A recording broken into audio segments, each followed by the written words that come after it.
It is the coldest, most isolated place on Earth and the least understood. Buried beneath Antarctica's endless ice lie structures, fossils and clues that could rewrite what we know about Earth's history and challenge our understanding of the ancient world.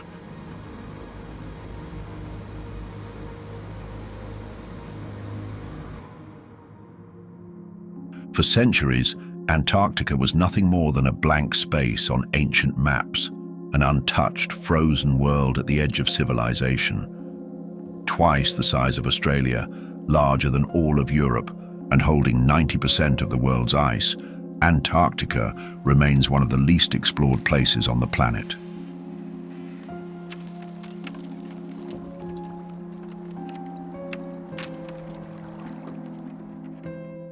But as technology advanced and exploration deepened, something strange began to emerge.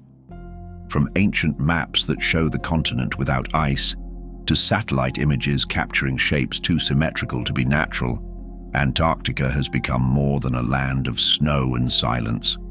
Whispers of hidden research zones, forbidden discoveries, and unexplained sightings have only deepened the mystery.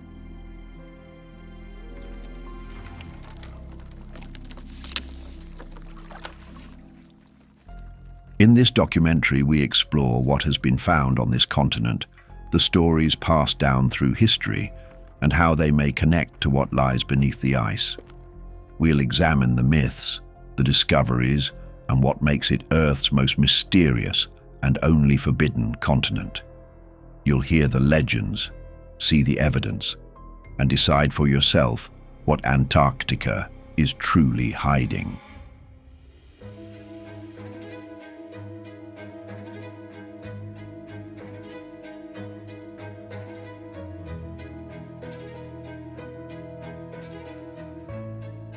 In 2016, satellite images taken over the Ellsworth Mountains in Antarctica sparked a wave of curiosity.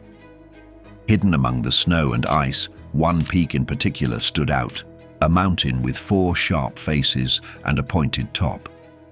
From above, it looked strikingly like the pyramids of Giza.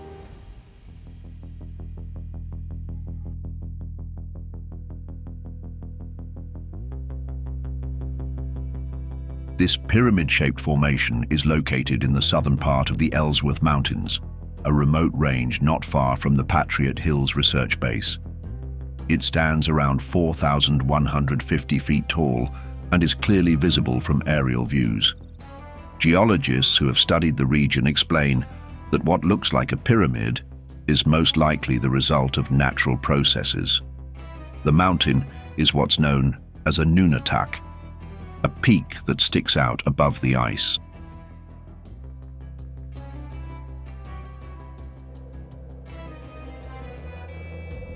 Over millions of years, strong winds, freezing temperatures, and cycles of thawing and refreezing have carved its faces into the sharp triangular shape we see today. This type of erosion, called freeze-thaw weathering, is common in cold regions, and it can create surprisingly regular shapes in stone. Similar pyramid-like peaks exist in places like the Swiss Alps, such as the famous Matterhorn. Still, the shape of the Antarctic pyramid is unusual. Most natural peaks with triangular sides have just 1 or 2 flat faces. This mountain appears to have 4, giving it a near-perfect geometric form.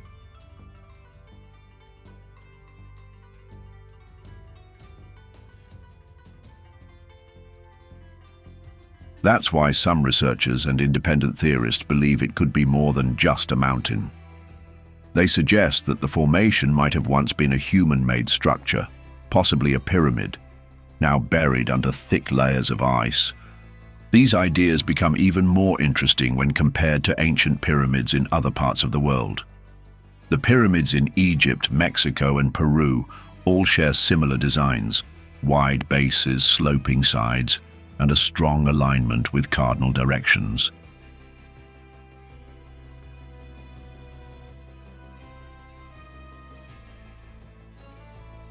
Some believe this pattern shows a shared understanding of architecture, possibly passed down from a single older source.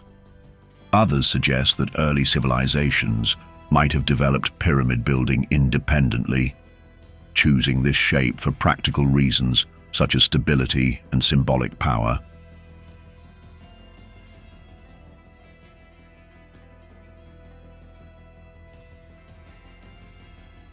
A similar theory surrounds the Bosnian pyramids, where some believe large hills may be hiding the remains of stepped pyramids built in prehistoric times.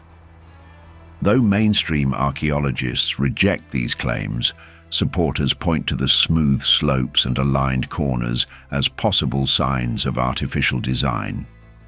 The same arguments are now being applied to parts of the Ellsworth Mountains. Observers claim that some of the nearby ridges and snow-covered hills may also hide pyramid-like shapes. On satellite images, several peaks appear to have near symmetrical lines and square bases.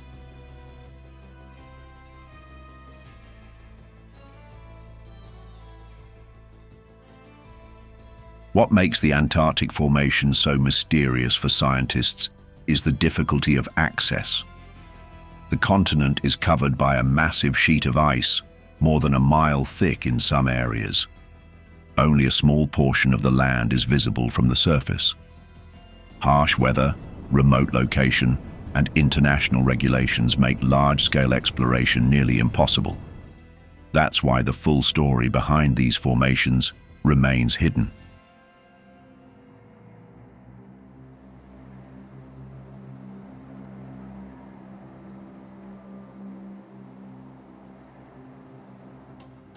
In recent years, satellite technology has allowed scientists and researchers to observe Antarctica in greater detail than ever before.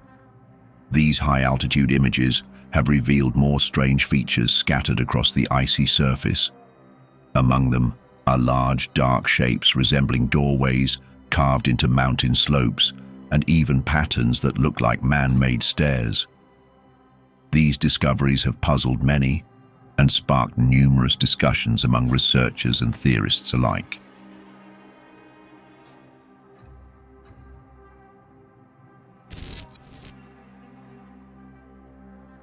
One of the most talked about formations appears near a remote area of East Antarctica. There, a large rectangular opening is clearly visible. It is positioned along a rock face, surrounded by thick layers of snow and ice. The shape of the opening is unusually clean and geometric, with sharp lines that make it appear different from the surrounding natural landscape. The structure stands out due to its symmetry, straight edges, and shadowed interior. Some have estimated that this doorway is several meters tall and wide, which is large enough to allow the entry of a full-sized aircraft.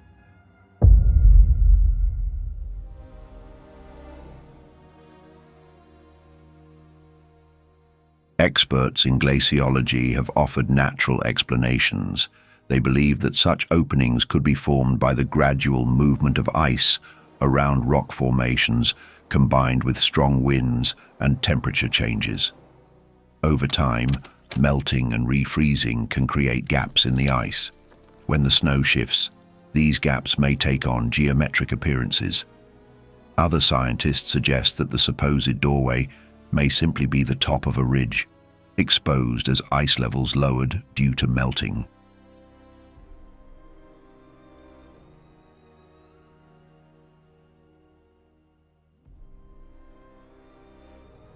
Another puzzling discovery is found on one of the southernmost islands near the Antarctic coast. A wide cave entrance was recorded, positioned at the base of a snow-covered mountain. The dark interior of the cave makes it impossible to see what lies inside, but what surrounds the entrance is even more curious. At the base of the slope, several dark horizontal lines are visible. They run parallel to each other and rise gradually, creating the appearance of a staircase leading into the mountain.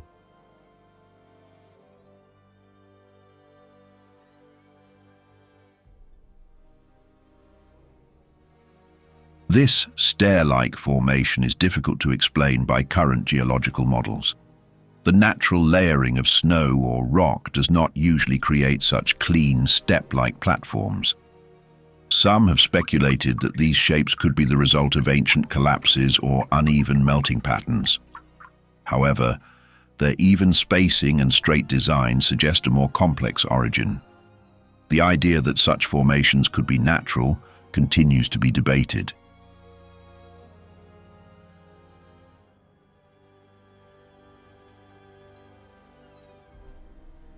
What adds to the mystery is how some of these features seem to change over time. In some years, the openings and steps are clearly visible. In others, they seem to vanish beneath new layers of snow. Then, after strong winds or seasonal shifts, they reappear, sometimes with different shapes or added detail.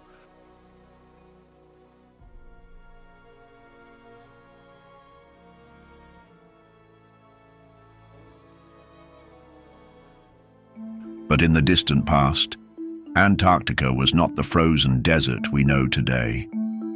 Long before it became a land of endless ice and howling winds, this continent may have been a place of forests, rivers, and life. A growing body of scientific evidence now points to a different image of this mysterious land, one that fuels both wonder and debate.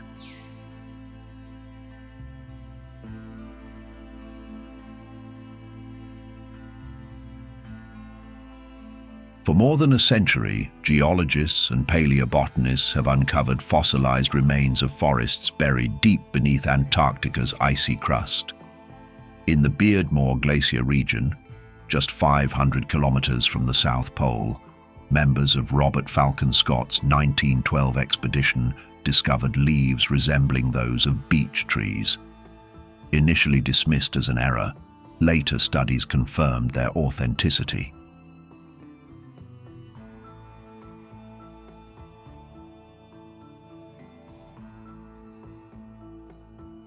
Further south, on Alexander Island and the Antarctic Peninsula, researchers found upright fossilized trees still rooted in the soil they once thrived in. Some of these trees, now stone, stood as tall as 7 meters. Around them lay layers of ancient pollen, leaves, and organic remains of a lush, temperate rainforest that existed 100 million years ago.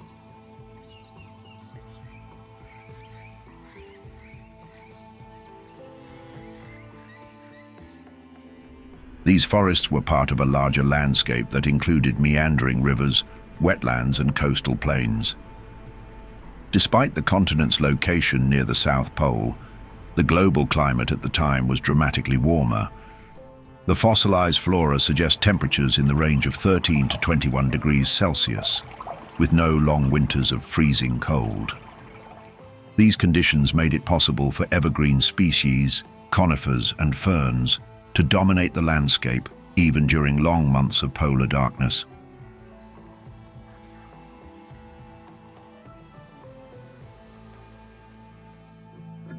Recent drilling beneath the ice has confirmed what these surface fossils began to suggest. A team from Rice University uncovered ancient pollen deep within sediment layers off the coast of the Antarctic Peninsula. Their findings show that the area was covered in tundra as recently as 12 million years ago. Before that, a slow but steady process of glaciation had begun.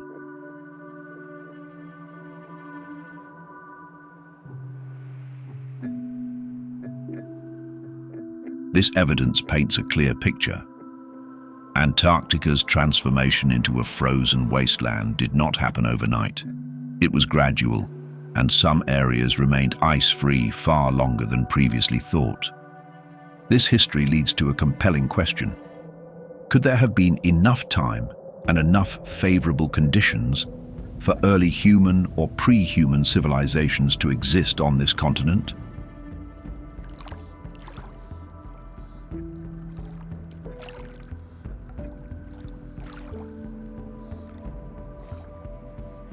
Mainstream archaeology strongly rejects this idea. The current scientific consensus is that Homo sapiens have only existed for about 300,000 years, and the Antarctic ice sheets have been in place for far longer, more than 14 million years based on the oldest known samples. And yet, isolated reports and controversial discoveries continue to stir debate. One of the most enduring symbols tied to the idea of ancient knowledge about Antarctica is the Piri Reis map. Created in 1513 by the Ottoman admiral and cartographer Piri Reis, this partial world map includes a detailed depiction of South America and a mysterious southern landmass. What makes the map extraordinary is that it appears to show the outline of a continent in the location of Antarctica, not with its present icy shape, but with a coastline resembling its actual landmass, as if seen without the ice.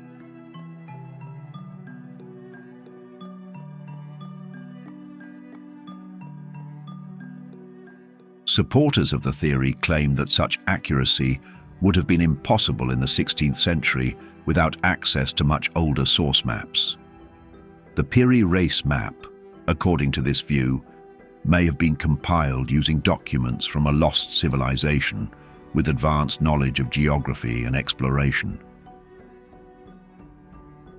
This idea was popularized by historian Charles Hapgood, who argued that a prehistoric seafaring culture mapped the world's coastlines, including a then ice-free Antarctica, thousands of years before modern history began.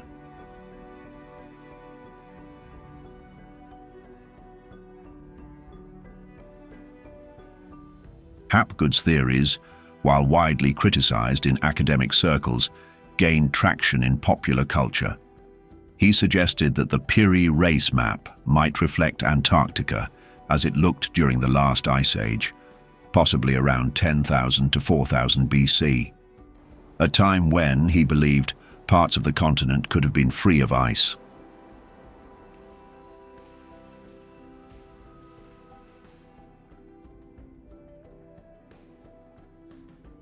For many, the accuracy of the South American coastline on the Piri Reis map is undeniable for its time. The presence of a large southern landmass, whether real or theoretical, reflects an early belief in Terra Australis, the unknown southern continent. Though later explorers would confirm Antarctica's existence, the question of how ancient cartographers envisioned it and how they may have interpreted older sources is still a mystery.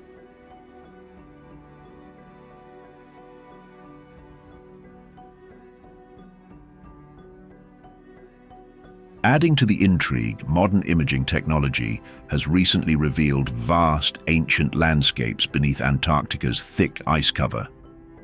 In East Antarctica, scientists use satellite data and ice-penetrating radar to map a region of buried valleys and ridges the size of Belgium.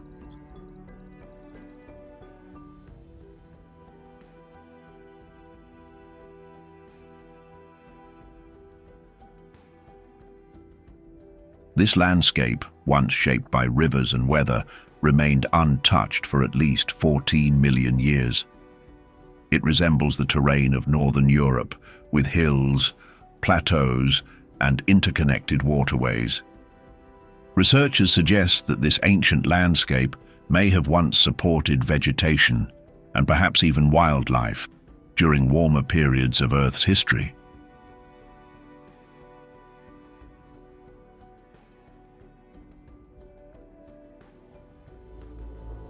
But something changed drastically. The transformation of Antarctica was not a local event.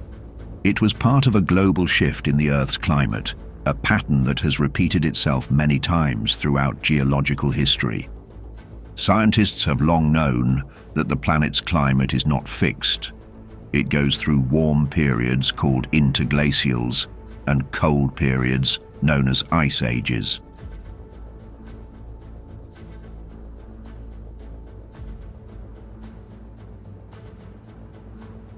The last major ice age began around 2.6 million years ago and reached its peak about 20,000 years ago.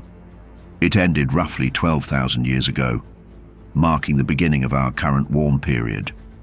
During these cycles, entire regions of the Earth can become unrecognizable. Land, once green, becomes covered in snow and ice. Oceans rise and fall, and species adapt, migrate, or disappear. Antarctica's transformation from a lush landscape to an ice-covered wasteland is one of the clearest examples of this natural cycle.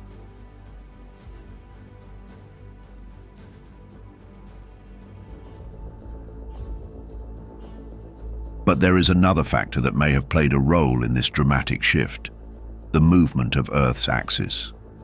Known as true polar wander or crustal displacement, this theory suggests that the entire outer shell of the Earth can move over the inner layers, shifting the position of the geographic poles. Unlike the more gradual changes of axial tilt or precession, true polar wander could happen more rapidly, pulling entire continents into new climate zones.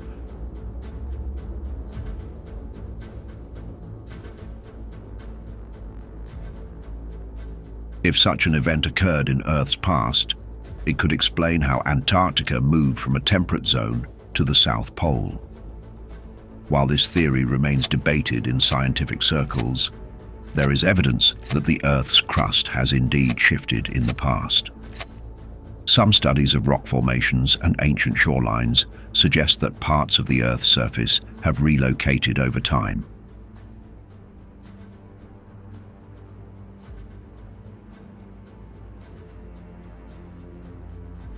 Among the more speculative ideas surrounding such shifts is the prophecy of Edgar Cayce, often called the Sleeping Prophet. In a series of trance readings during the early 20th century, Cayce claimed that a major transformation of the Earth was coming. He spoke of dramatic changes in climate, rising seas, and the sinking of entire regions. One of his most striking predictions was that Antarctica, long thought to be lifeless and barren, would become fertile and inhabited again.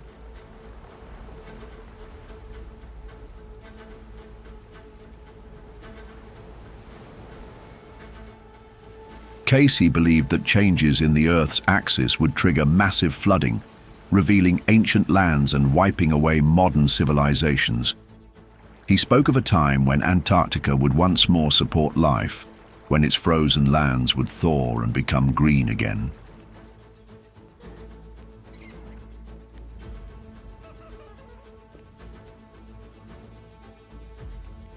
If Cayce's prediction was somehow rooted in ancient memory, it raises a haunting possibility that an earlier civilization may have once thrived on Antarctica, only to be destroyed when the climate shifted and the poles moved.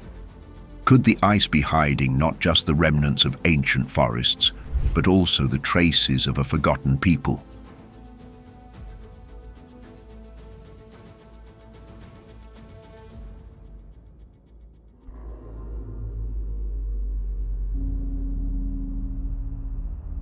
Apart from all this, the Forbidden Continent hides many more secrets.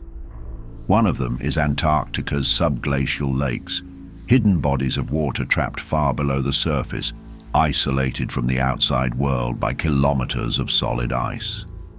Among them, the most famous is Lake Vostok. This vast freshwater lake is buried nearly 4,000 meters beneath the East Antarctic ice sheet.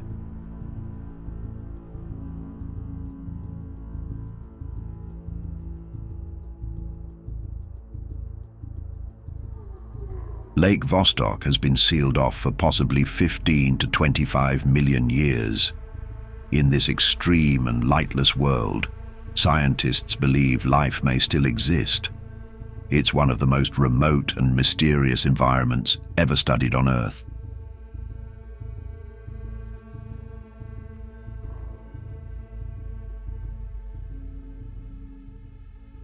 When Russian scientists finally reached the surface of the lake in 2012, after drilling for over a decade, they broke through to a world that had not been touched by air or light since long before humans walked the planet.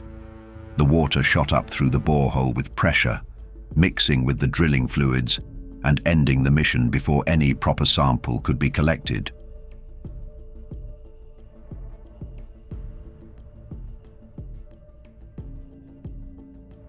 Lake Vostok is not alone. More than 400 subglacial lakes have now been identified across the continent. Some are as large as cities, others are small and temporary, filling and draining like unseen reservoirs beneath the ice. These lakes are kept liquid, not by the sun, but by heat from the Earth's interior and the insulating pressure of the ice above. They are connected by an underground network of subglacial rivers, creating what some scientists call a frozen wetland.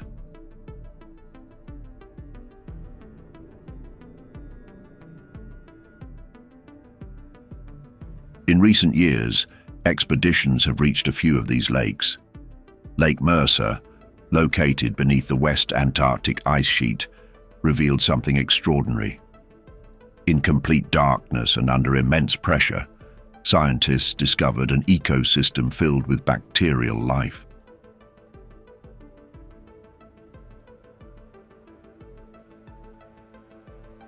Despite the lack of sunlight, oxygen, and surface nutrients, these microorganisms were not only alive but thriving.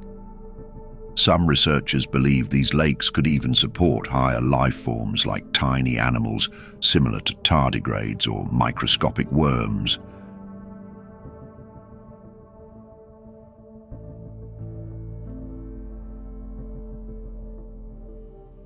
Even more astonishing was the discovery of Lake Enigma.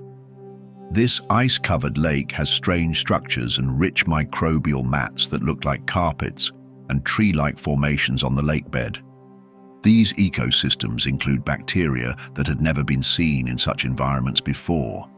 Some of them survive by forming relationships with other microbes, either cooperative or parasitic. It's a level of biological complexity that surprised even the most experienced researchers.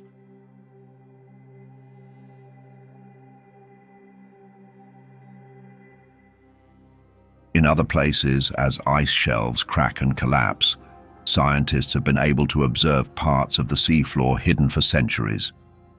One such event exposed an ecosystem beneath the George VI ice shelf, in an area that had been covered by ice for possibly hundreds of years. Researchers found large corals, giant sea spiders, fish, octopuses, and other animals, thriving in complete darkness. The size and age of these creatures suggest they had lived there for decades, undisturbed, relying on nutrient flows carried by deep ocean currents.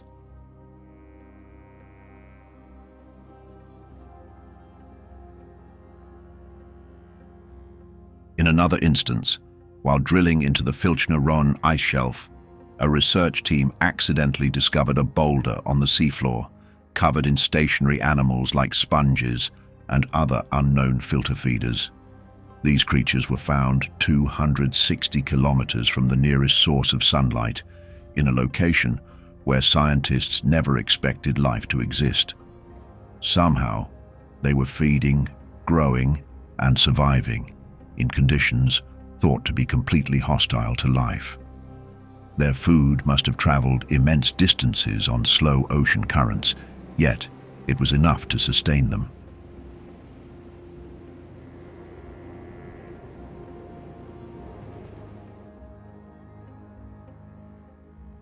However, despite the scientific breakthroughs, access to Antarctica remains extremely limited. Harsh conditions, political agreements, and environmental protections make large-scale exploration nearly impossible. Most of the continent is still untouched. Vast regions remain unexplored. And yet, from the few windows scientists have opened into this frozen world, it's clear that Antarctica is not dead.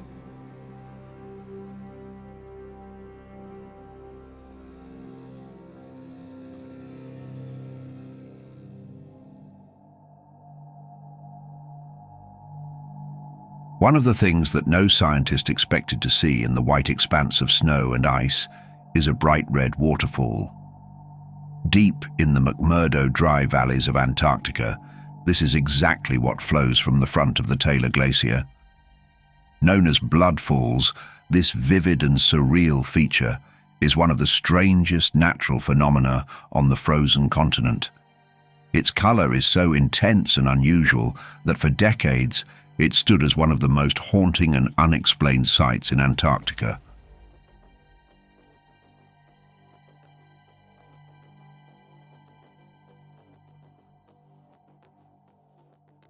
At first glance, Blood Falls looks like something out of a science fiction story, as though the glacier itself is bleeding.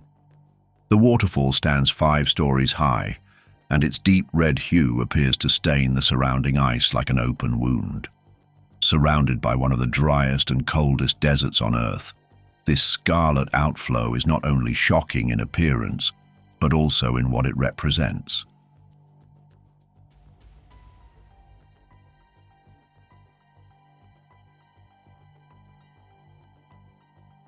The scientific explanation behind Blood Falls is as fascinating as its appearance.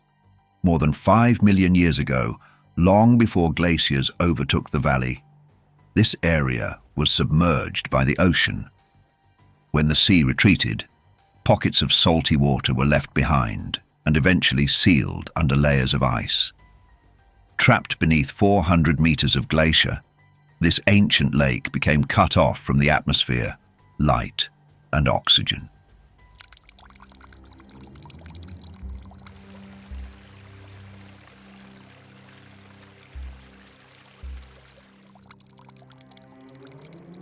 Over time, the water grew saltier and more concentrated with iron and other minerals from the surrounding rock.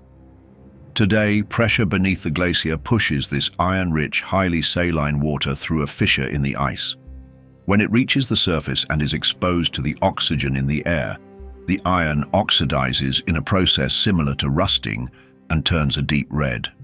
The result is the natural yet bizarre appearance of what looks like blood flowing from within the glacier.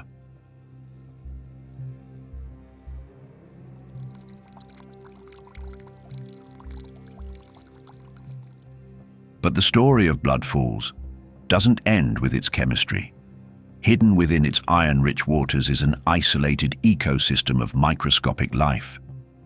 Scientists have discovered extremophile microorganisms that survive in complete darkness and without oxygen, feeding instead on iron and sulfur.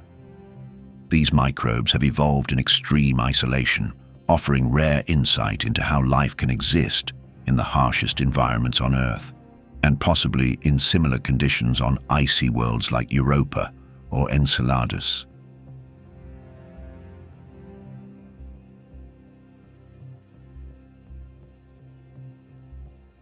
Yet, despite the scientific understanding, Blood Falls has remained a magnet for alternative theories. One of them suggests that Blood Falls may be a natural vent connected to a hidden underground structure, perhaps even a long-forgotten base buried beneath the ice. In this context, the red water is not just oxidized iron, but a byproduct of something deeper, perhaps artificial in nature. Others claim that the water is leaking from a biological experiment. According to them, an ancient or modern lab is hidden under the glacier, using iron and microbial life for unknown purposes.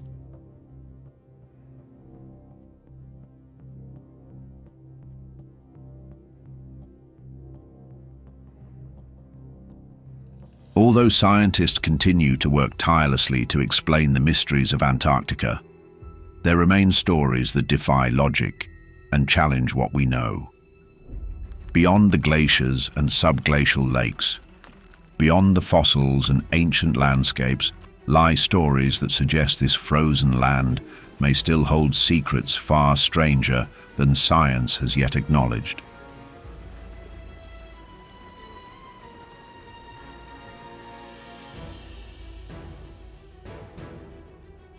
Among the most persistent legends is that of the Ningen, a creature that reportedly appears in the icy waters around Antarctica.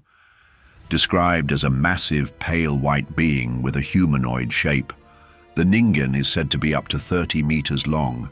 Witnesses from Japanese research vessels have claimed to see this strange figure rise silently from the water before disappearing again beneath the waves. Its face is often described as eerily human, with two small eyes and a wide, expressionless mouth.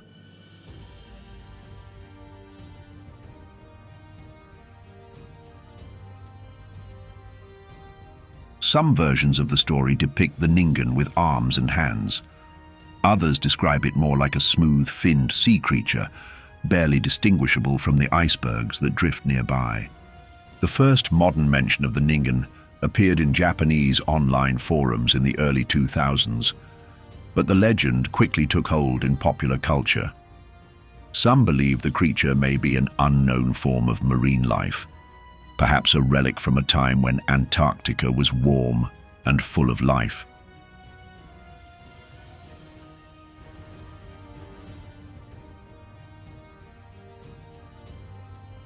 Others go further, suggesting it may be intelligent, even capable of walking on land.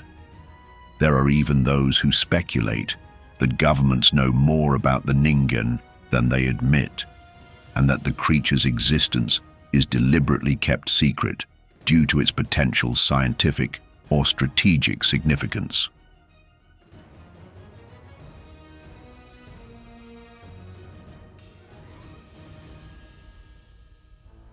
Another creature of legend, far older and more widespread, is the Kraken. Though most commonly associated with Norse mythology and the North Atlantic, the Southern Ocean has its own versions of this sea monster. In 2016, satellite imagery near Deception Island showed a long shadow in the water that many believed resembled the legendary beast.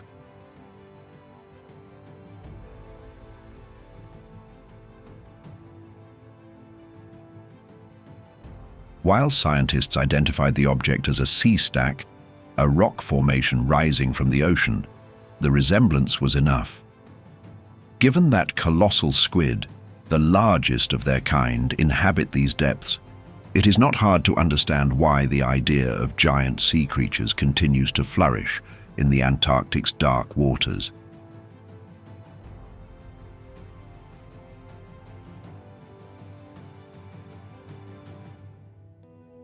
But not all tales from Antarctica are about monsters. Some are far more unsettling. Throughout the 20th century, there have been accounts from explorers and scientists of strange sensations, feelings of being watched, of unseen presences walking nearby in the snow.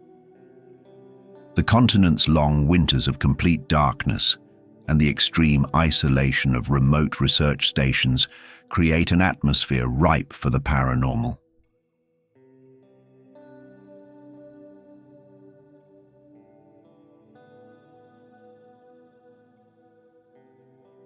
One of the most famous stories comes from Sir Ernest Shackleton himself.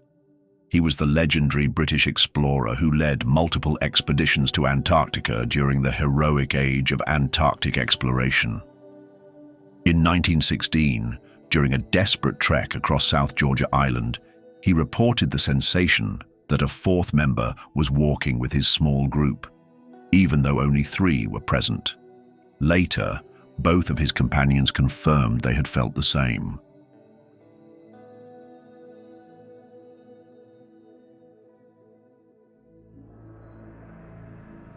Other stories are darker. One of the most enduring tales dates back to the early 1840s.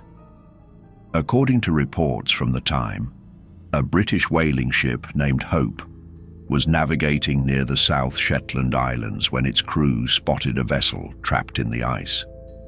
Upon approach, they discovered a schooner identified as the Jenny, frozen solid in the surrounding pack ice.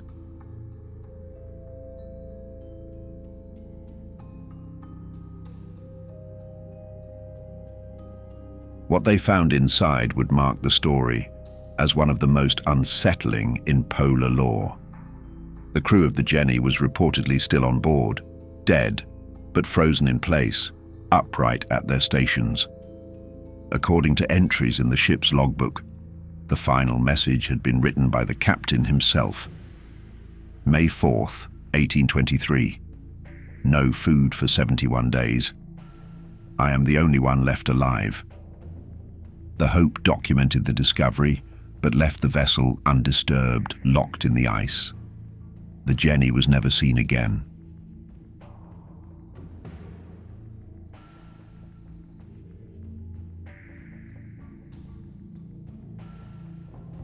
Another frequently recounted account comes from one of the driest places on Earth, the McMurdo Dry Valleys. Scattered across this cold desert are a number of abandoned huts and outposts left behind by early expeditions. Over the decades, personnel stationed nearby have occasionally reported hearing unexplained noises, footsteps in the snow, doors creaking open, and voices carried by the wind. According to some accounts, researchers who entered one such hut claimed to feel a strange presence, as if being watched. Others reported tools going missing, only to reappear later in the exact spot they were last seen.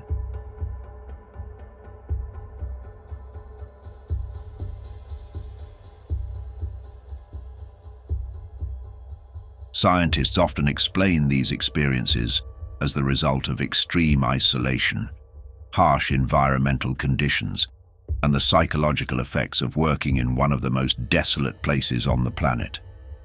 Prolonged exposure to silence, cold, and endless daylight or darkness can affect the human mind, leading to auditory illusions and feelings of unease.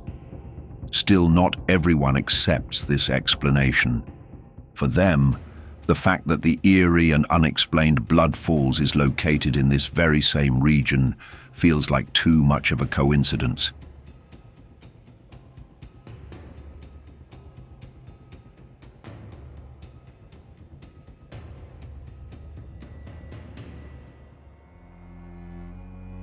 Interest in Antarctica and its secrets has not been recent. Long before modern satellites and international treaties, the frozen continent captured the attention of explorers, scientists, and even the most controversial regimes of the 20th century. Among them was Nazi Germany.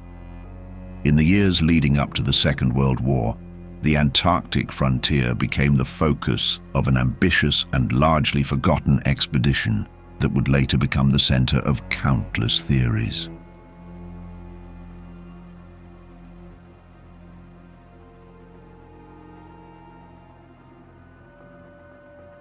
In 1938, Adolf Hitler authorized a secret Antarctic mission. The goal, on the surface, was resource-based.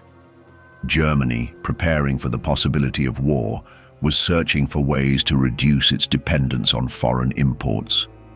Whale oil, essential for producing margarine, soap, and other fat-based products, was in high demand.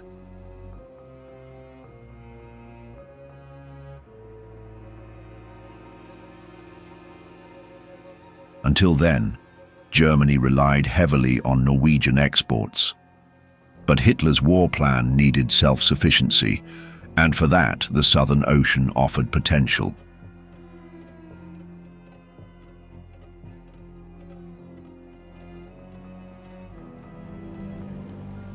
The expedition was organized quickly. On December 17, 1938, the vessel MS Schwabenland left the port of Hamburg. On board were 82 men, a mix of scientists, naval officers, technicians, and one Nazi Party representative. Their destination was a vast, unclaimed territory in Queen Maud Land, located between British and Norwegian sectors. Over the following weeks, the ship reached Antarctica's icy coastline and launched its two Dornier Wal seaplanes into the skies.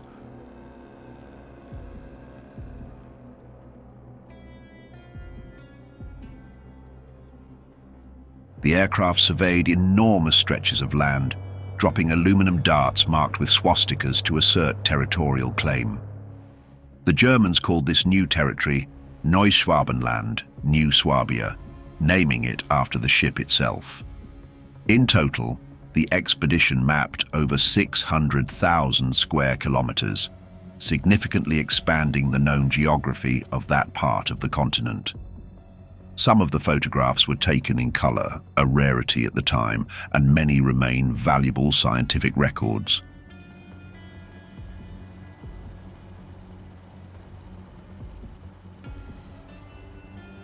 Officially, the mission ended in February 1939, just months before the outbreak of war. The Schwabenland returned to Hamburg, carrying thousands of aerial photographs and geological observations. Much of the collected data, however, was either lost in the chaos of the war or remained unpublished for decades. Some documents surfaced only in the late 1950s. The rest, according to some researchers, may have been deliberately hidden.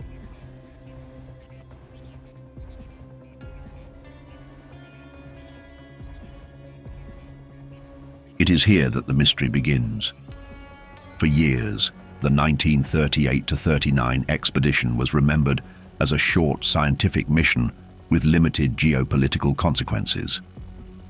But after the war, whispers began to grow. Questions were raised about what the Nazis truly hoped to find or build in Antarctica. In the shadow of global conflict and in the wake of the Holocaust, a new narrative began to emerge.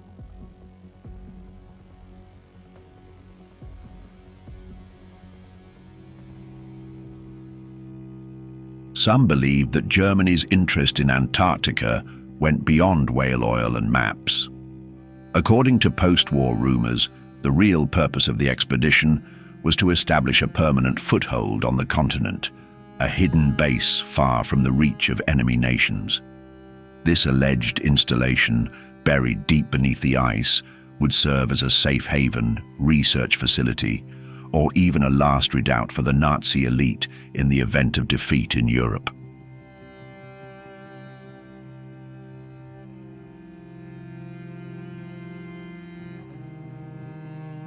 The idea of secret Nazi bases beneath Antarctica may sound improbable, yet a few events fed these suspicions.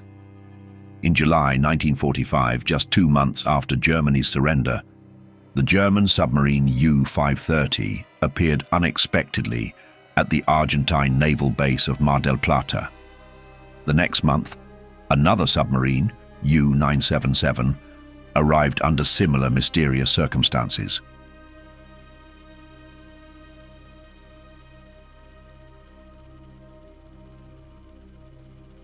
The commanders gave no satisfactory explanation for their long journeys or what they had been doing in the South Atlantic. Some believed they had delivered high-ranking Nazis or valuable cargo to a hidden outpost before surrendering.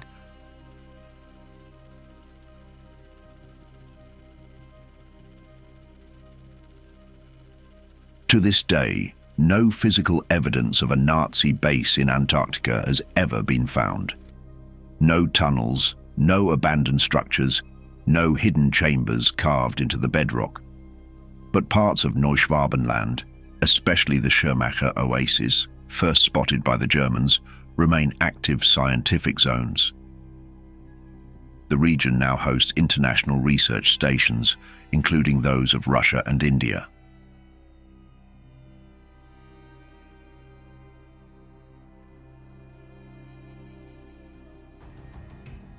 The story deepened with Operation High Jump. In 1946 and 1947, the United States launched the largest Antarctic military expedition in history. Led by Admiral Richard E. Byrd, it involved over 4,700 men, 13 ships, and dozens of aircraft. Officially, it was a scientific mission aimed at training and mapping. But the scale and urgency of the operation sparked speculation that the US Navy was responding to more than just geography. Some theorists suggest that Byrd's fleet was sent to investigate or eliminate a Nazi presence still active on the continent.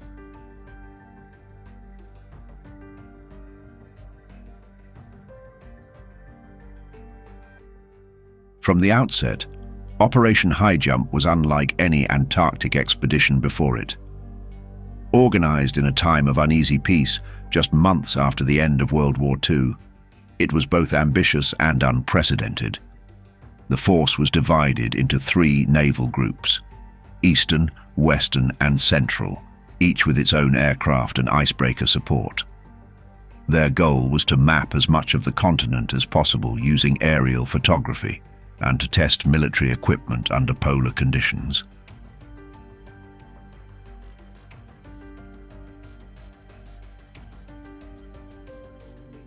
Rear Admiral Richard H. Cruzen commanded the task force. But it was Byrd, now an experienced polar explorer and a decorated naval officer, who once again became the public face of America's presence in Antarctica. The operation established a base known as Little America 4 and conducted extensive aerial surveys. By the end of the expedition, more than 1.5 million square miles of Antarctica had been photographed, and thousands of images had been collected.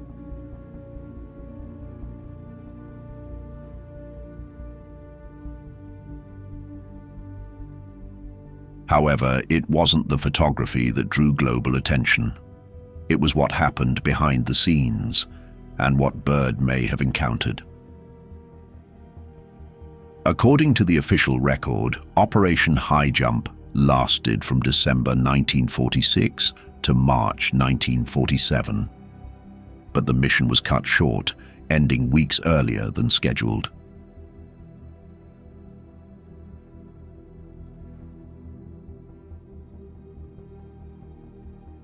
This abrupt departure gave rise to a wave of questions, reports of damaged aircraft, unexplained losses, and unusual encounters fueled rumors that something had gone wrong. Or perhaps something had been found.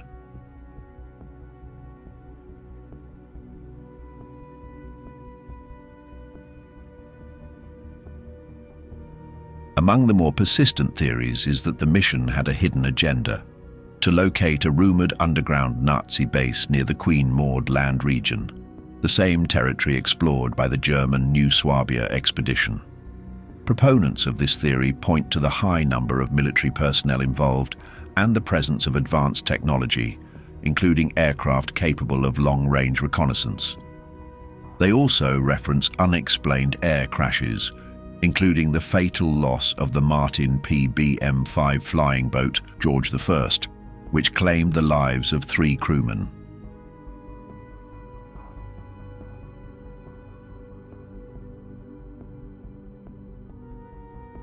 In the years following Operation High Jump, rumors began to circulate that Byrd had encountered something extraordinary during one of his reconnaissance flights. According to certain accounts, his aircraft entered an area that should not have existed, a temperate zone amid the ice, a landscape of green valleys and warm air.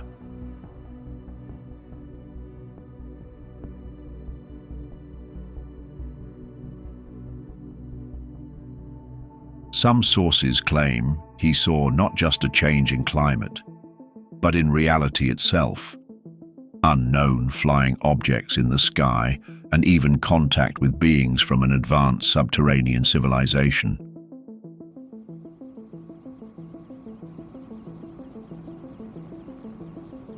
These accounts were not part of any official report.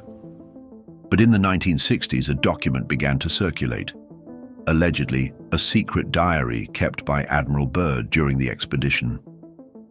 In it, Byrd describes an encounter with an aircraft unlike any he had seen before. His instruments fail, his radio is taken over, he is guided to a landing strip in a hidden valley. There, he claims, he is welcomed by tall beings with luminous eyes and advanced knowledge. They take him to a city beneath the Earth's surface, a place they call Agartha.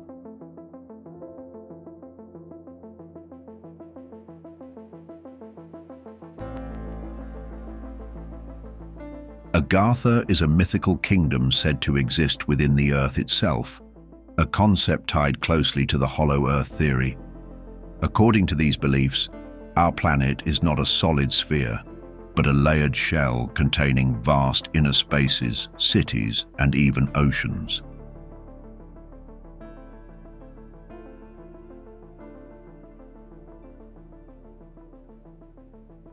Agartha, the largest of these subterranean realms, is described as a civilization more ancient and advanced than our own. The people of Agartha, sometimes called the Old Ones, are said to possess technology far beyond what is known on the surface, including vehicles that can fly without fuel and the ability to manipulate natural forces.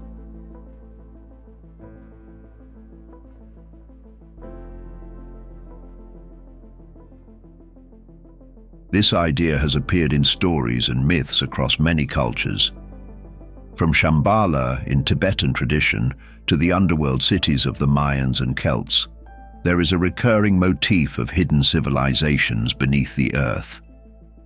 In the case of Agartha, the story gained traction in the 19th century, with French and German occult writers spreading the tale of a lost inner world. But it was the supposed connection with Admiral Byrd that brought it into the modern age and the realm of Antarctica.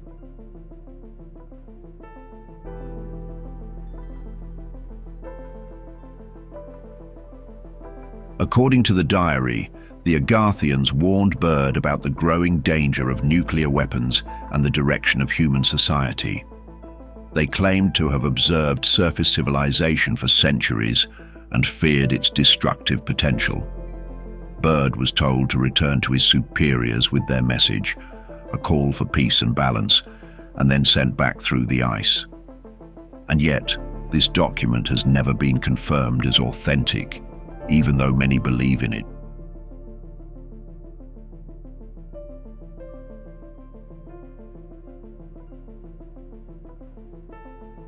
Some people think the diary is fake.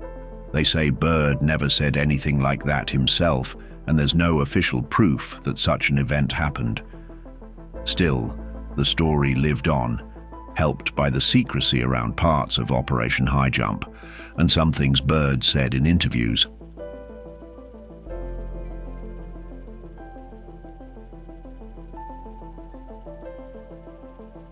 In a rare interview published in Chile in March 1947, Byrd talked about how important Antarctica could be in the future. He warned that one day, the US might be attacked from over the polar regions. Some people think this was his way of hinting at what he saw down there.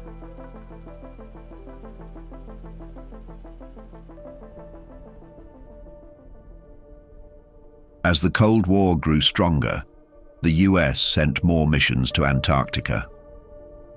Operation Windmill came in 1947 and 1948. Then came Operation Deep Freeze during the International Geophysical Year in 1957 and 1958. Byrd was still involved, but his health was getting worse. He died in 1957, just a few months after his last trip to Antarctica.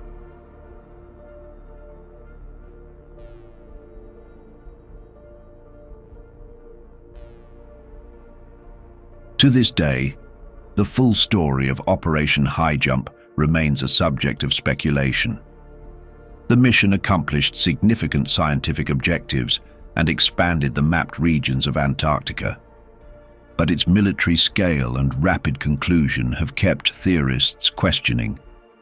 Was it truly just a training exercise? Or did the US Navy uncover something it could not explain or could not control?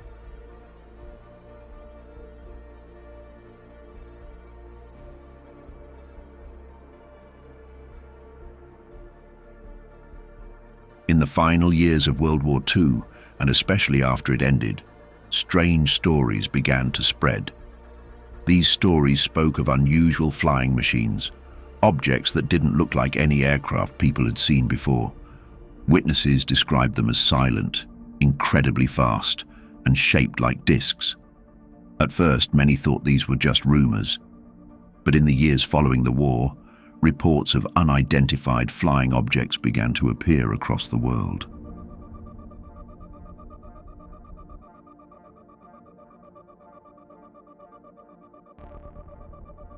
This growing mystery led some researchers to connect two powerful ideas: the rise of UFO sightings and the secret technology of Nazi Germany.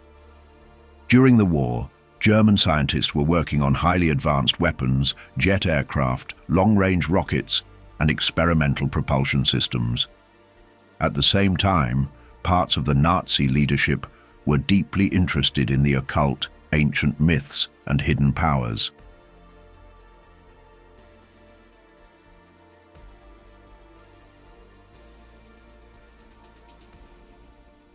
Within that world of secrecy and belief, certain underground groups are often mentioned. One of the most famous is the Thule Society. which focused on Aryan mythology and the idea of a hidden inner Earth. Alongside it, another group began to appear in these stories, the Vril Society. This group was said to believe in a mysterious force called Vril, an energy source that could power machines and enhance the mind. According to these stories, members of the Vril Society practiced meditation and rituals to contact non-human intelligences, possibly beings from other planets or even from within the Earth itself.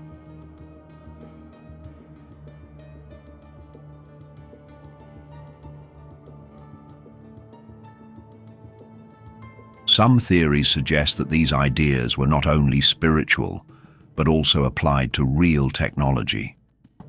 Certain Nazi scientists are said to have tried turning these beliefs into working machines. 3 names appear frequently in these stories: Haunebu, Vril, and Die Glocke, meaning the bell. These were supposedly experimental aircraft, disc-shaped, silent, and powered by unknown forms of energy, possibly even anti-gravity.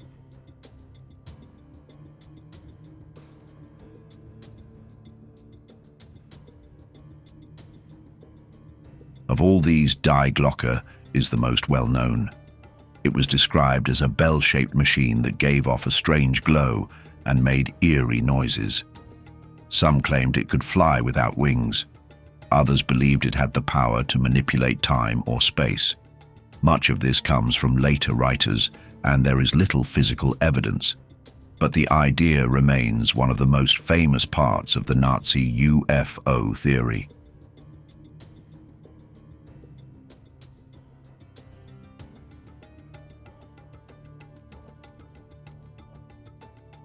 After the war, these stories only grew stronger. In 1947, just 2 years after Germany's defeat, the world saw the first major wave of UFO sightings, beginning with the famous events in the United States. Some researchers began to wonder if these objects were from space or advanced machines made by German scientists.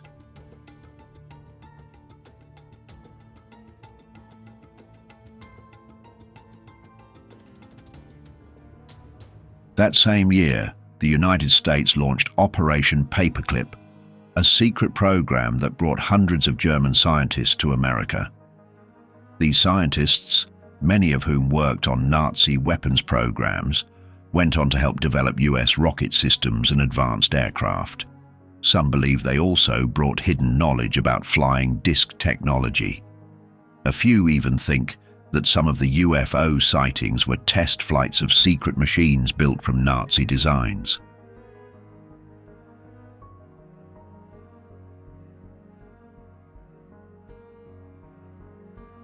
The Soviet Union also captured scientists, documents, and equipment.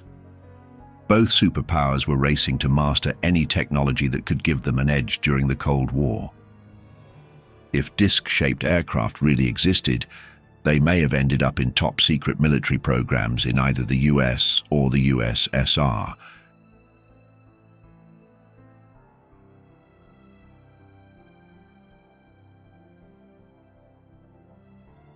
But one part of the theory goes even deeper. Some believe that the Nazis didn't build these machines alone, that they had help. According to these stories, Nazi leaders made contact with non-human beings. These beings, whether from another planet or another dimension, shared their knowledge in secret.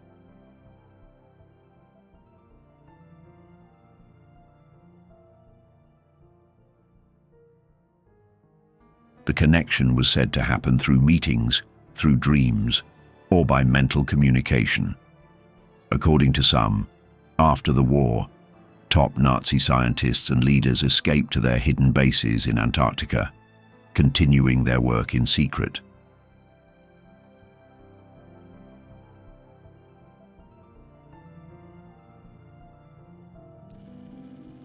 In the decades that followed, books, magazines, and television shows helped spread these ideas. Theories linking Nazi science, UFOs, and aliens grew more detailed and more dramatic. Some claim the Nazis worked directly with extraterrestrials. Others say they discovered lost technology from ancient civilizations, remnants of a forgotten world.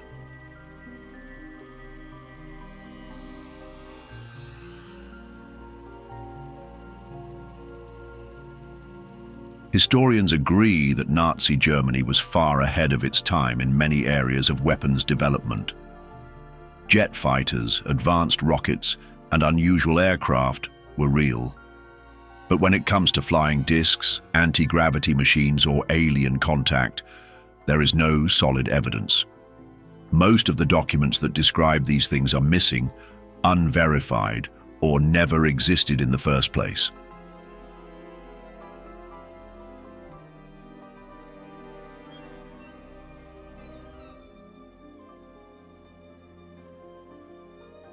However, stories like this have never disappeared. If anything, the age of satellites and high-resolution imaging has brought even more attention to the mysterious corners of Antarctica. Today, sightings of strange objects, unusual formations, and unexplained shapes on the icy continent are more frequent than ever. With the help of platforms like Google Earth, everyday users around the world are now able to scan the frozen wilderness from their screens.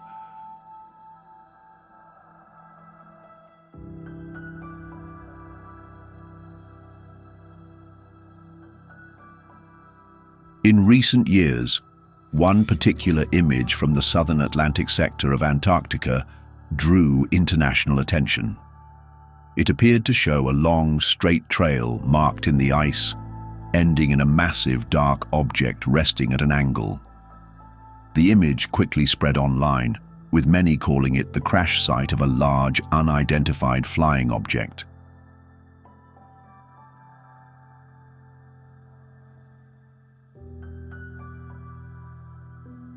The visible trail suggested movement across the ice, and the shape of the object, partially buried, half exposed, was enough to ignite a wave of theories. Some believed it was a secret aircraft. Others suggested something not of this world.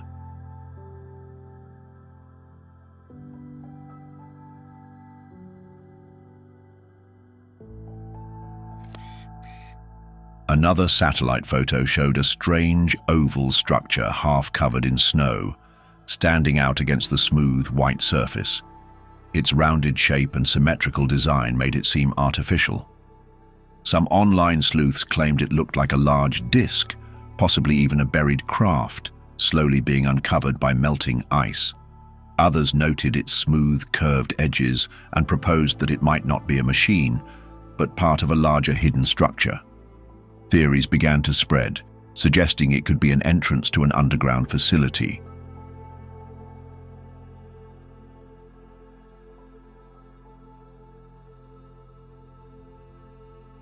But not all sightings appeared technological in nature. One of the most widely discussed satellite discoveries resembled a massive face staring up from the snow. Deep in the southeastern region of Antarctica, people spotted what looked like the frozen features of a large head, with eyes, a nose, and a mouth, all carved into the white surface. The image was quickly labeled an alien face by those who saw it, while others compared it to mythical beings or ancient statues. The idea that something or someone had left their mark in the ice began circulating rapidly. For some, it was another sign that Antarctica held the remnants of a lost past. For others, it was a modern sign of watchers still present beneath the ice.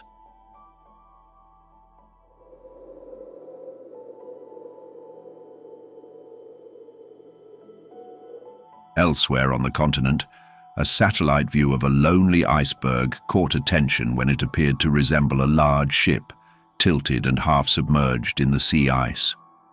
From a certain angle, it looked eerily like a cruise liner made of ice, complete with what looked like windows, a deck, and even funnels.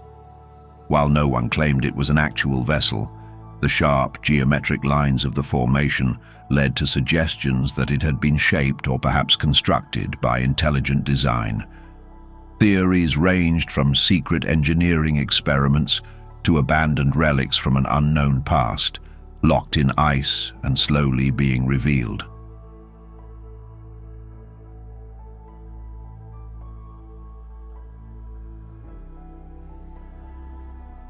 Other photos and on-the-ground reports described perfectly preserved seal bodies found miles away from the ocean, high in the mountains. These mummified remains, sometimes hundreds or even thousands of years old, were found far from any known migration paths. No one fully understands how or why the animals ended up there, or what drew them so far inland.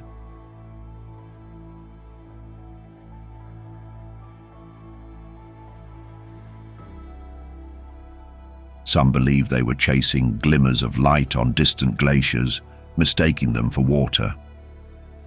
Others suggest that the remains mark something more unusual, perhaps a change in climate long ago, or paths that existed when the land was different. To some, they are natural puzzles. To others, they are silent clues left by the past.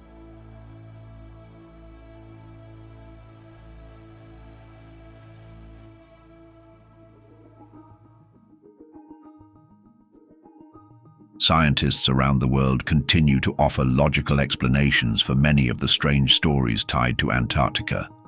They emphasize science, weather conditions, and geology. But for many others, the explanations are not convincing. The fact that Antarctica remains one of the most restricted and heavily controlled places on Earth is, for them, proof enough that someone is hiding the truth. The roots of this suspicion lead back to one key event: the signing of the Antarctic Treaty.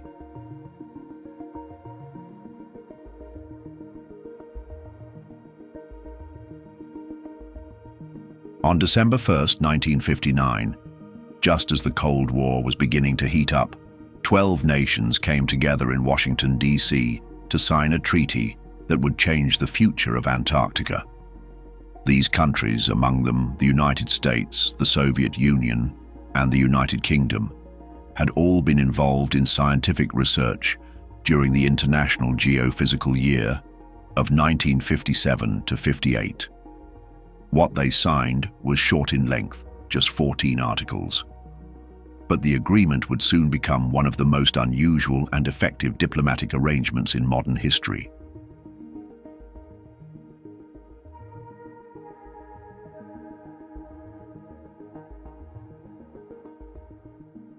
The Antarctic Treaty officially came into force on June 23, 1961. It declared that the entire continent south of the 60th parallel would be used only for peaceful purposes. Military activity was banned, so were nuclear tests and the dumping of radioactive waste. Scientific research was to be free and open to all signatories. Countries could not make new territorial claims or expand existing ones, and anyone conducting research had to share their findings with the world.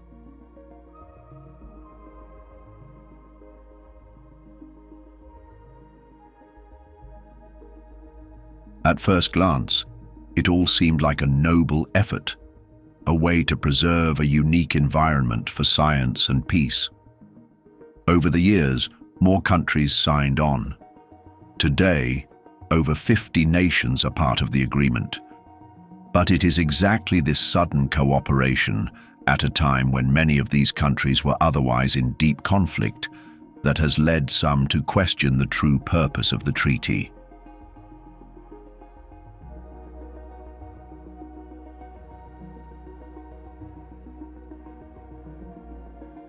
The treaty was signed just 14 years after World War II. The Cold War was in full swing. The United States and the Soviet Union were competing in arms, space, and global influence. Yet, in the midst of this intense rivalry, these same countries somehow agreed to completely demilitarize the largest unexplored landmass on Earth. For some, that timing feels too convenient, and for theorists, it raises one central question: what exactly was happening in Antarctica that was so important?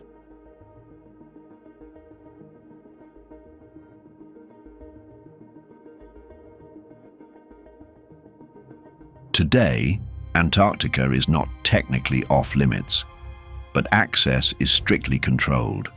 Only a small number of scientists are allowed to live and work there, and even they need special approval, training, and equipment.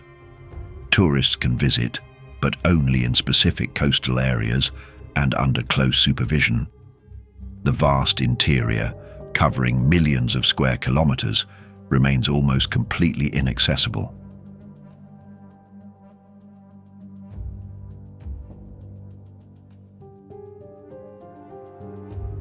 There are areas where aircraft are not allowed to fly. Certain regions are marked as off-limits due to environmental protection. Research stations can only be visited with permission. All of these rules are part of what makes Antarctica feel like a forbidden world. Some believe that alien technology lies buried under the ice. Others think Antarctica was once home to a lost civilization, perhaps connected to Atlantis or other ancient myths.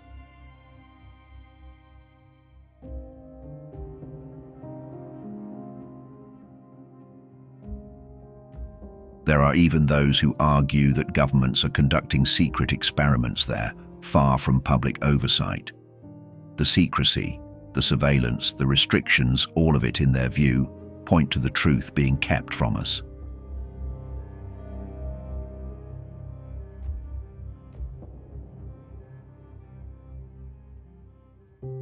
Over time, the Antarctic Treaty expanded into what is now called the Antarctic Treaty System.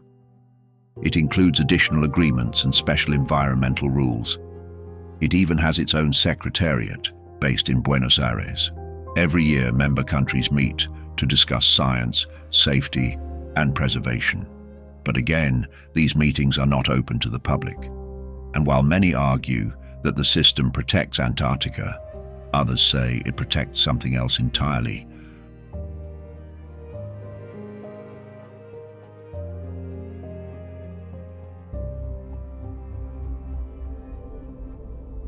While for most people, Antarctica is nothing more than a forbidden continent, for scientists, it is much more than that. For them, Antarctica is a huge natural laboratory, a place where the past is preserved in ice and where the future of our planet may already be written. Despite the many myths, conspiracies, and legends, Antarctica's true importance may be even more extraordinary, not because of what it hides, but because of what it reveals.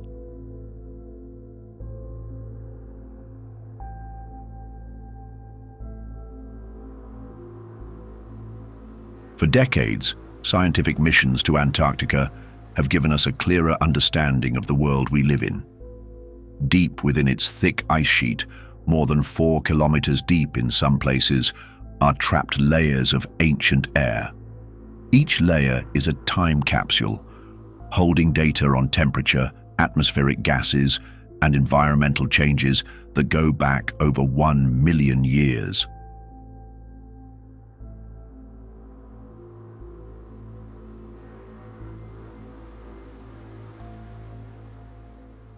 By drilling into the ice, researchers can study Earth's climate history and compare it to today's rapidly warming world. The discovery of the ozone hole above Antarctica in 1985 was just one example of how Antarctic science can uncover invisible but global threats.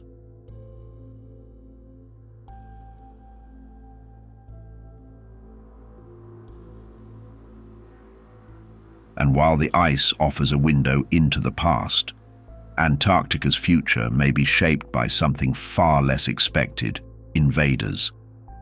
These invaders are real, and they are alive.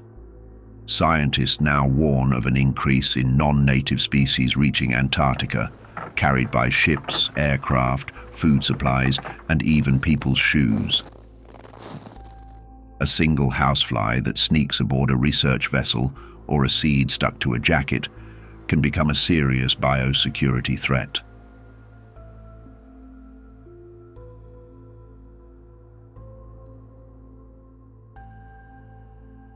In 2014, a hydroponic facility at Australia's Davis Station was overrun by a tiny alien species a collembolan or springtail.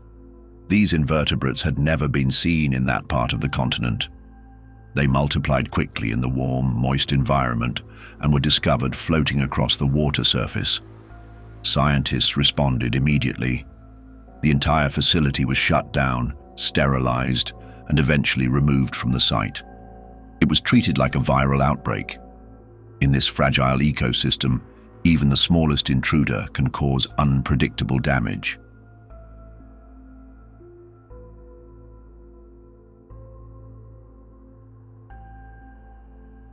Other invasions have been harder to detect. A mushroom fly found in the sewage system of a research station refused to disappear for over 20 years. Marine species, such as mussels from distant parts of the world, have also been found along the Antarctic peninsula, likely transported by the hulls of tourist ships or research vessels.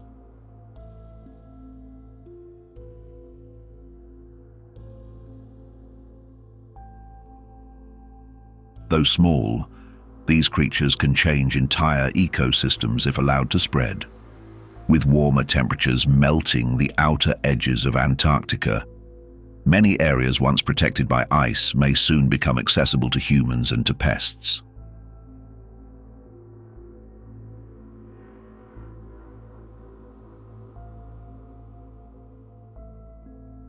For scientists, these biological incursions are not just practical problems, they are warnings. The balance of life in Antarctica is delicate, evolved over millions of years in isolation.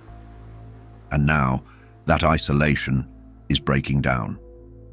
Researchers are racing against time to document native species before they are pushed out by newcomers.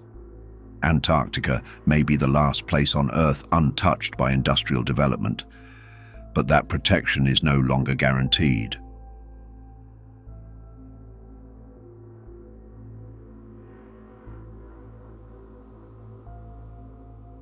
Some researchers have even suggested that the invasion of non-native life might offer clues to a much broader question. What happens when two ecosystems or two worlds collide? In this sense, the arrival of foreign organisms in Antarctica mirrors the curiosity behind theories of alien life. When scientists speak of alien species, they do not mean beings from other planets, but the concept is not far off. These organisms are unknown, arriving from outside, changing the environment in unpredictable ways.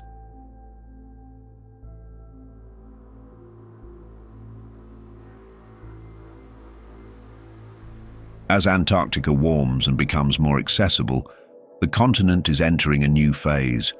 Tourism is growing. Supply routes are expanding. The barriers that once protected it, the bitter cold, the violent seas, the sheer remoteness, are starting to weaken. For science, this means opportunity and danger in equal measure.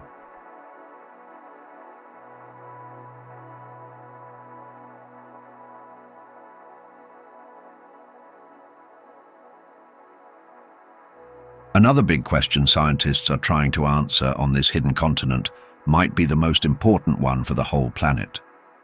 Over the past century, average global temperatures have risen at an alarming rate. But few places have felt this change as deeply as Antarctica.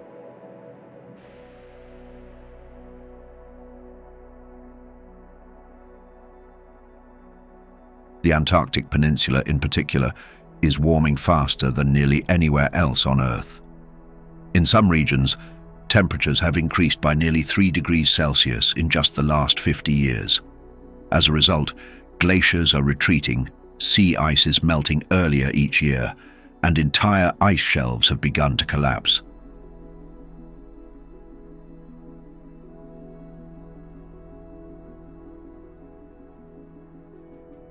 These changes are not just local, they are global. Antarctica holds about 90% of the world's fresh water in its thick ice sheets. If this ice melts, sea levels around the world will rise. The complete melting of the West Antarctic ice sheet alone could raise global sea levels by more than 3 meters. While a full collapse might take centuries, the process may have already started. And as the ice recedes, scientists are starting to ask a question that once seemed unthinkable. Will Antarctica become green again?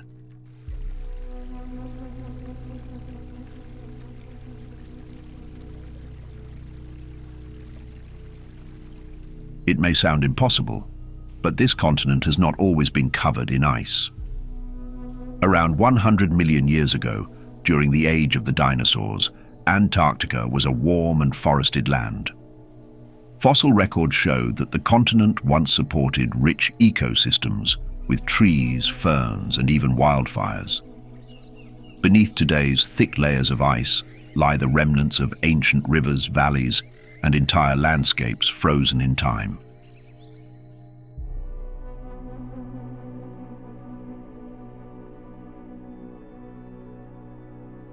If the world continues to warm at its current rate, parts of Antarctica, especially the coastlines, may slowly return to those earlier conditions. Some scientists believe that by the end of this century, warmer temperatures and increased rainfall could allow for grasslands and hardy plants to grow along the fringes of the continent. Invasive species like bluegrass have already been spotted on the peninsula, and colonies of Gentoo penguins, which prefer milder conditions, have begun moving farther south.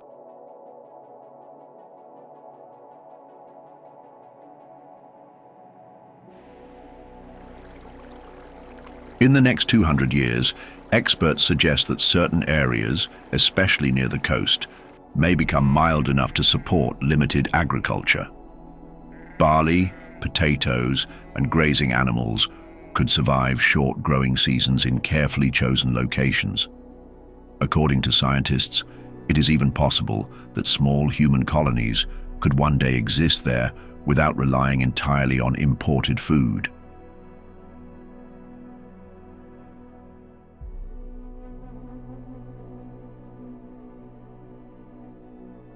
However, this potential greening comes with a price. The melting of ice sheets will drastically alter Earth's climate systems. Rising seas will threaten coastal cities across the globe. Ecosystems that have survived in isolation for millions of years could be overwhelmed by new species. And the very landscapes that draw scientists to Antarctica, the untouched wilderness, the frozen silence, may be lost forever.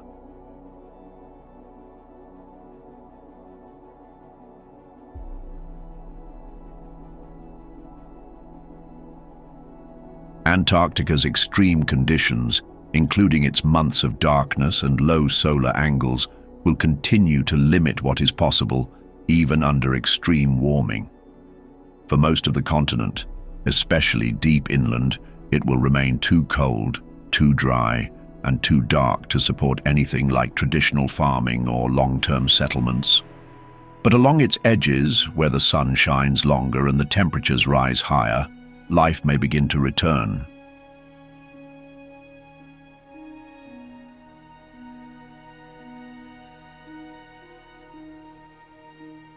The future of Antarctica is still uncertain. Some believe it may become Earth's last refuge, a cold sanctuary for life as equatorial regions grow hotter. Others warn that once we lose control of ice melt, the consequences will move far beyond what we can predict.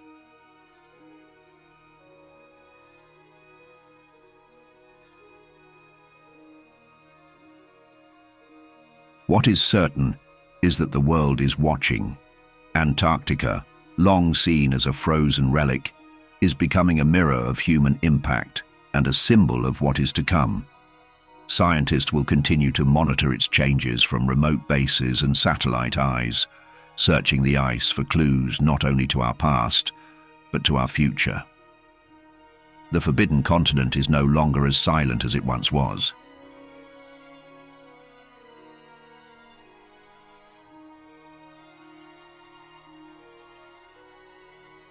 Its glaciers are cracking, its weather is shifting, and its secrets are beginning to thaw. Until the ice fully reveals what it has hidden, Antarctica remains the last great unknown, a land of silence, science, and suspicion. If this journey sparked questions or theories of your own, share them in the comments. And if you believe more people should discover Antarctica's secrets, like the video and help spread the word. Keep your minds open, and until we meet again,